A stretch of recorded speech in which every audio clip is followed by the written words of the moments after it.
निज अधिकार पर जिला चिकित्सा अधिकारी को दाबीपत्र प्रदान कले एएनएम कर्मी।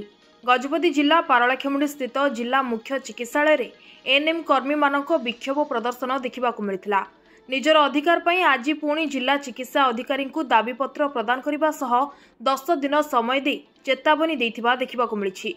दिशा बहुमुखी स्वास्थ्य कर्मी सेवा संशोधन नियम 2025 नियम 62 एवं डीएफओ को चिठी संख्या 13668 तारीख 26/8/2025 रे स्पष्टीकरण निर्देश अनुଯାयी एमपीएचडब्ल्यू पदवी पदोन्नति तालिका चूड़ांत करने एवं सेथिरे पदोन्नति पई शीघ्र कार्यानुष्ठान ग्रहण करा जायछि।